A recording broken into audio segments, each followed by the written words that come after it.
chers internautes, que la paix et la grâce vous soient données de la part de notre Seigneur Jésus-Christ. Amen.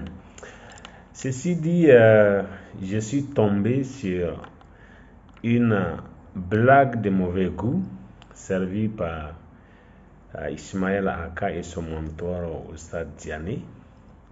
Blague à travers laquelle les deux affirment que le seul et l'unique juge des morts et des vivants, à l'occurrence le Seigneur Jésus-Christ, sera jugé par on ne sait qui, et pour maintenant mettre le comble à leur délire, les dieux indiquent que c'est la Bible elle-même qui l'affirme. N'est-ce pas amusant? Et c'est tellement amusant que les dieux venaient, même si c'est inconsciemment, de reconnaître par la même occasion que Jésus-Christ est tout de même Seigneur, à la gloire de Dieu le Père. Comme l'indique le passage de Philippiens 2, versets 10 à 11. Ceci dit, on va les laisser lire le passage avant de revenir en partie commentaire pour son examen. Suivez plutôt. Jésus ne peut pas juger quelqu'un, c'est lui-même qui sera jugé. Jésus lui-même sera jugé aussi dans la Bible. Tous les copier-coller de Facebook, les chrétiens qui nous suivent sur Facebook, j'ai dit 1 Corinthiens 15, à partir du verset 24 et suite. Écoutez bien. Mais chacun en son rang. Chacun en son rang. Vas-y, frère. Christ comme prémisse. Christ comme prémisse. Puis ceux qui appartiennent à Christ. Maintenant, ceux qui ont suivi Jésus, ceux qui appartiennent à Jésus. Lors de son avènement. Lors de son avènement. Vas-y. Ensuite viendra la fin. Voilà, on est à la fin. On n'est pas au commencement. On n'est pas au milieu. On est à la fin. Vas-y. Quand il remettra le royaume à celui qui est Dieu et Père. Jésus va remettre le royaume à celui qui est Dieu et Père. Vas-y. Après avoir détruit toute domination. Quand Jésus va finir de détruire toute domination là. Toute autorité et toute puissance. Toute autorité et toute puissance là. Car il faut qu'il règne jusqu'à ce qu'il ait mis tous les ennemis sous ses pieds. Voilà. Il va régner jusqu'à ce qu'il mette tous les ennemis sous ses pieds. Vas-y. Le dernier ennemi qui sera détruit. Le dernier, c'est la Bible qui parle, c'est pas le Coran. On dit le dernier ennemi qui sera détruit par Jésus, c'est qui? C'est la mort. C'est la mort. Vas-y. Dieu, en effet, a tout mis sous ses pieds. Il a tout mis sur les pieds de Jésus. Mais lorsqu'il dit que tout lui a été soumis. Mais quand on dit que tout a été soumis à Jésus là. Il est évident que celui qui lui a soumis toutes ces choses est accepté. Il est évident que celui qui a soumis toutes choses à Jésus n'est pas dedans. Voici ce que le verset dit. Vas-y. Et lorsque toutes choses lui auront été soumises. Lorsque toutes choses auraient été soumises à Jésus. Alors le Fils lui-même sera soumis à celui qui lui a soumis toutes choses. Afin que Dieu soit tout en tous. Je vous promets, enregistrez ça. Si on arrive au jour du jugement dernier, que c'est Jésus qui doit nous juger là, on va faire un discours à lui. On va faire un petit bouton, sérieusement, il faut qu'on s'explique. Et le débat va commencer là-bas. Elle dit d'accord. Moi, en tout cas, si tu veux, comment on va en faire, mais il faut qu'on s'éclaircisse. On s'explique là d'abord. Il va m'expliquer ce verset-là.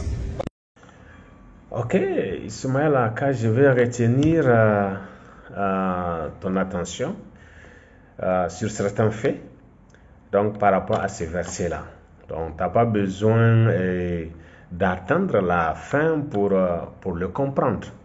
Bien sûr, maintenant, tu lui donnes une interprétation, mais c'est ton interprétation à toi, ce n'est pas ce que la Bible dit.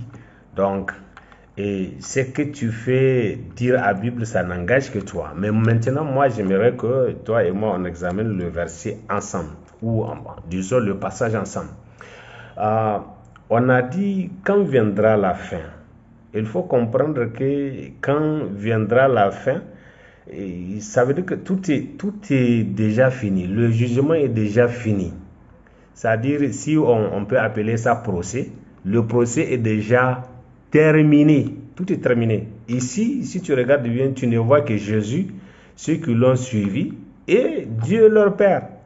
Donc, les autres êtres, on ne parle même pas d'eux. C'est-à-dire, eux, ils ont déjà choisi d'aller en enfer et c'est fini. Ils sont sous les pieds de Jésus-Christ. Jésus-Christ a fini avec eux.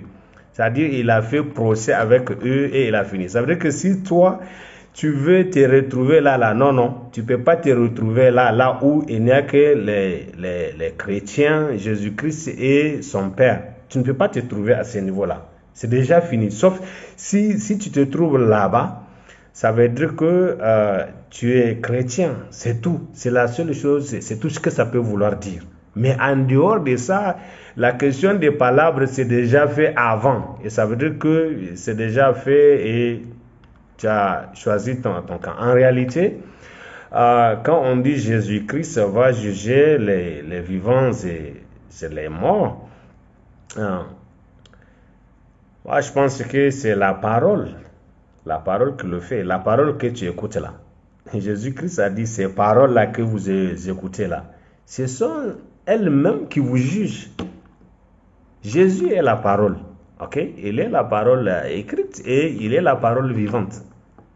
Ok? Ça veut dire que ici là, en tout cas, ce qu'il faut comprendre, c'est que c'est les mêmes paroles là que tu es en train de prononcer maintenant là. C'est ça qui te juge ou qui te justifie. Donc, si tu penses que là où à la fin là, tu vas te trouver là-bas et en même temps que tu es ennemi Jésus, prétextant faire palabre avec lui, je te dis tout de suite non. Ce temps-là est déjà fini, c'est déjà terminé. Maintenant, peut-être je reviens sur la question de la remise du royaume, puisque ça, c'est ça, je pense, qui t'intéresse. Tu es en train de voir Jésus remettre le royaume au Père et en train de se soumettre au Père, ok, Dieu est Père. Ok, parlons-en. J'aimerais, avant de poursuivre, lire Luc 4, versets 5 à 8, avant de mieux expliquer cette partie-là. Le diable l'ayant élevé lui montra en un instant tous les royaumes de la terre et lui dit: je te donnerai toute cette puissance et la gloire de ces royaumes, car elle m'a été donnée et je la donne à qui je veux. Si donc tu te prosternes devant moi, elle sera tout à toi. Jésus lui répondit: il est écrit, tu adoreras le Seigneur ton Dieu et tu le serviras lui seul. Donc j'aimerais que toi et tous tes amis, que vous compreniez que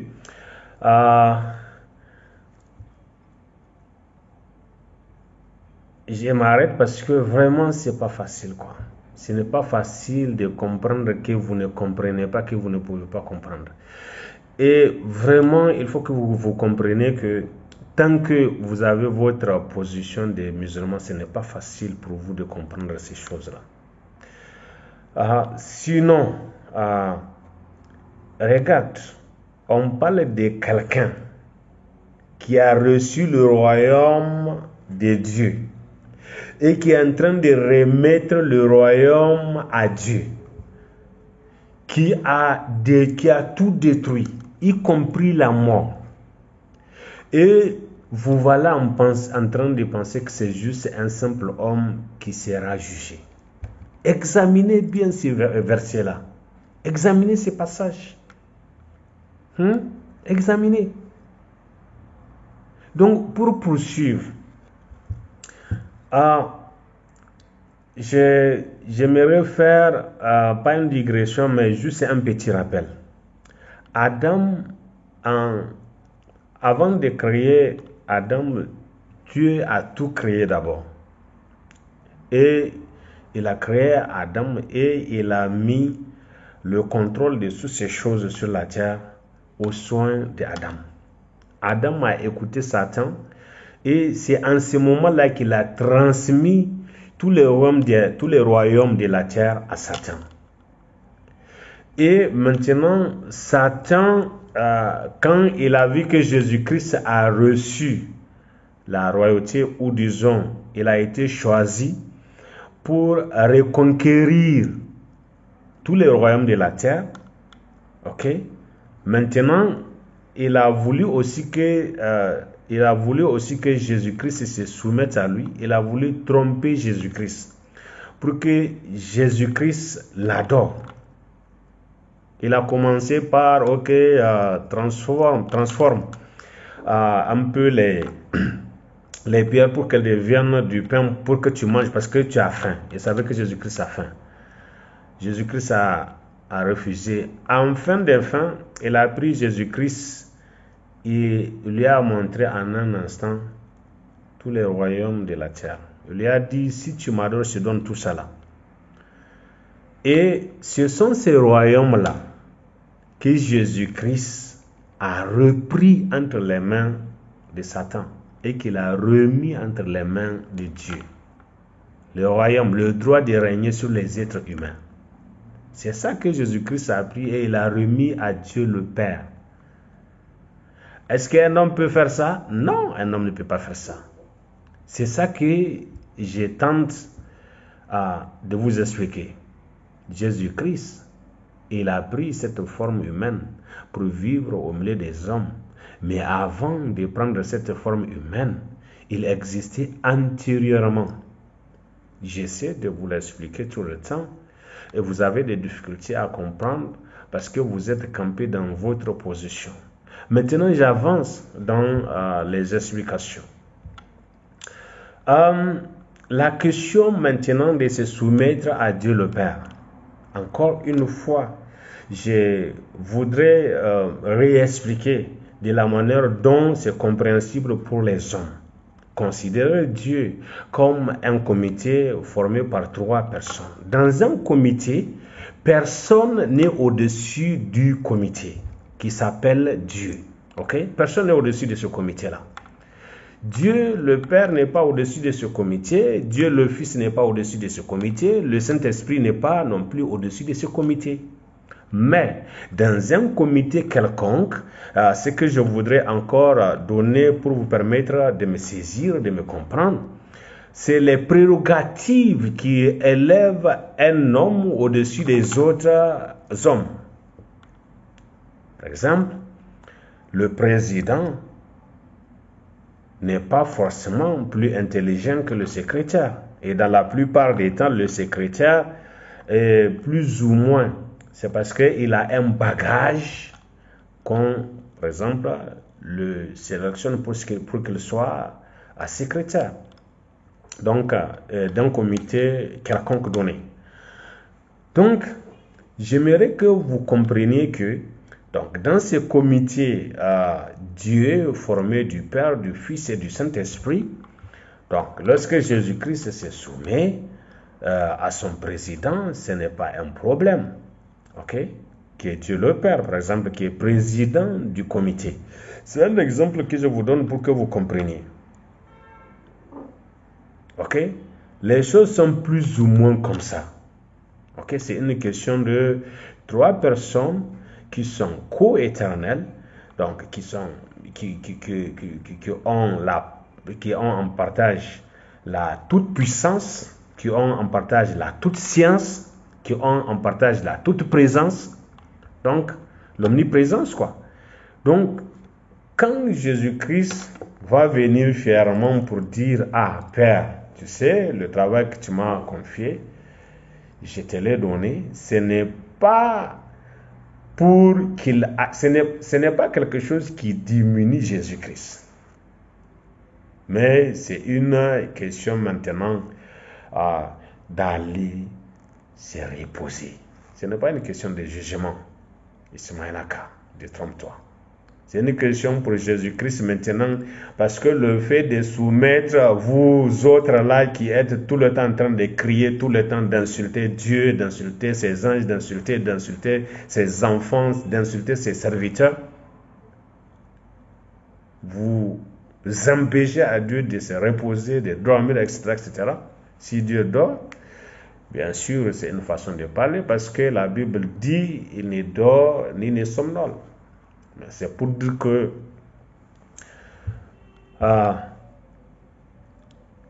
ça serait le temps pour Jésus-Christ de recevoir la gloire qui lui est due. Quand quelqu'un abat un travail de ce genre, même ici sur la terre, nous le décorons. Et c'est le moment pour Dieu le Père, pour Dieu le Saint-Esprit, de décorer le Christ. C'est à ça plutôt, Ismaël, à qu'il faut penser. Donc, pour me résumer, là où tu vois, lorsqu'on parle de la fin, tu vois, on ne parle plus des autres. Ça veut dire que le temps de jugement est déjà passé. Donc, si tu penses venir jusque-là, faire palabre à Jésus, tu te trompes déjà. Ok, c'est déjà, ça veut dire que le jugement est déjà fait un peu avant cette période-là. Et maintenant, la question de remettre le royaume au Père pour que Jésus-Christ soit jugé. Non, ce n'est pas l'étape de jugement est déjà passée. Jésus a déjà fait le jugement, il a fini, c'était juste le temps de rendre compte à son Père pour lui dire, voilà exactement ceux qui m'ont suivi. Donc, c'est eux qui méritent de vivre éternellement avec toi. Voilà, donc c'est ici que je termine cette vidéo parce que bon, vous pouvez constater que je suis loin de mon matos, donc la vidéo ne pouvait être qu'en direct, donc elle pourrait peut-être être un peu longue. Mais bon, c'est comme ça, puisque je n'ai pas les moyens aujourd'hui de faire copier et coller comme Ismaël aime bien le dire. Mais j'aimerais profiter en même temps pour dire à tous ceux qui pensent que nous fuyons le débat et à Ismaël Aka qui pense que nous cachons derrière les caméras pour faire des vidéos. Ismaël Aka de 33, tu sais bel et bien que je t'ai envoyé un message Facebook et c'est parce que tu n'as pas répondu que j'ai envoyé un message WhatsApp à ton mentor au stade Diané, qui lui-même n'a pas daigné me répondre. Et c'est pour ces raisons-là que j'ai commencé à faire le débat avec vous autrement, puisque vous avez refusé de débattre avec moi, de recevoir, de donner une suite à ma requête. Alors j'ai commencé à faire le débat avec vous en commentant vos vidéos. Et jusqu'à preuve du contraire, je me réserve le droit de porter, des réserves, disons, d'apporter des réponses, soit pour recadrer, soit pour vous démentir là où je pense que vous dépassez les bornes, jusqu'à preuve du contraire. Et pour tous ceux qui pensent que moi, je ne voudrais pas faire du débat, je me casse, je suis peureux, je suis, je sais pas, un papier mâché, tout ça là. Je sais pas, tous les mots que vous dites, ben, c'est le temps de vous dire, de vous détromper. J'ai fait le débat depuis l'université et c'est pas en face d'Ismaël Aka et au stade Diane que je vais me retirer. Non. Simplement, je ne suis pas de votre pays et si le jour où vous décidez enfin de débattre avec moi, quel que soit le sujet de votre choix, vous allez devoir le faire publiquement. C'est-à-dire, ok, vous arrangez vos caméras, peut-être avec un ordinateur, via Zoom, et projeter sur un écran et tout le monde nous voit. Il vous voit en face, il me voit en face, et comme ça, on peut débattre. Mais sinon, il est hors de question que les gens continuent à croire et à penser que nous autres, on ne veut pas faire des débats avec Ismaël Aka ou Oustaz Diane. C'est pas possible. Des gens qui ne sont même pas à mesure de comprendre la Bible, comment est-ce que vous pensez que nous, on peut hésiter à un seul instant de faire débat avec eux? C'est pas possible. Ils ne comprennent même pas. Ils prennent des versets, ils les interprètent hors de contexte. Et ça n'engage que. C'est leur interprétation, ce n'est pas la vérité. Donc, et si vous avez suivi toutes mes vidéos, quel que soit là où j'ai pris, c'était juste pour recadrer, c'était juste pour expliquer. Et donc, pour ceux qui prennent un vilain plaisir à nous insulter, à nous traiter de tous les mots, parce qu'ils pensent que nous ne voulons pas faire de débat, je pense qu'il faut vous désillusionner. Nous sommes prêts à faire le débat. Je ne suis pas comme les autres chrétiens, moi. Le fait même que je suis sorti, c'est parce que je suis prêt à faire le débat. C'est parce que je vis qu'il y a trop de mensonges et qu'il faut balayer tous ces mensonges-là. C'est pour cela que je sors publiquement pour dire que ces types-là sont en train de vous tromper, ils ne vous disent pas la vérité, ils sont en train de mentir et il y a des sujets et la plupart des sujets, ces types-là se trompent, ok, par rapport à la plupart des sujets. Ils se trompent énormément. Ils ne connaissent pas l'histoire. Même par rapport au Coran, ils ne comprennent pas. Ils sont juste en train de s'appuyer sur les mythes racontés sur le Coran et non sur ce que le Coran dit sur lui-même, ou il s'appuie sur les mythes racontés sur le prophète de l'islam et non pas sur ce que le Coran dit du prophète de l'islam. Donc toutes ces choses-là, si vous pensez que vous êtes prêts à faire des débats avec nous, eh bien, on est prêt. J'attends. Et Ismaël Aka, Oustaz Diane, vous avez déjà mon numéro WhatsApp. Je peux le republier. Je suis au Niger. L'indice c'est plus 227. Donc 227. Ensuite, le numéro 90 88 67 43. Donc, je ne dis pas n'importe qui. J'ai dit ceux qui ont lancé le débat. Donc, les autres, s'il vous plaît, il ne faut pas essayer de me déranger, ça ne vaut pas la peine. Donc, mais ceux qui ont lancé le débat, ceux qui ont lancé le défi, je vous attends.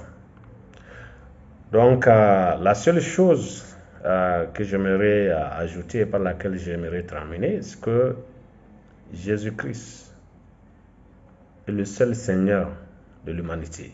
Il n'y a pas un autre. Le seul médiateur entre Dieu et les hommes, c'est Jésus-Christ. C'est à lui qu'il faut croire pour être sauvé. Si vous rejetez Jésus-Christ, vous rejetez la vie. Que le Seigneur vous bénisse. Amen.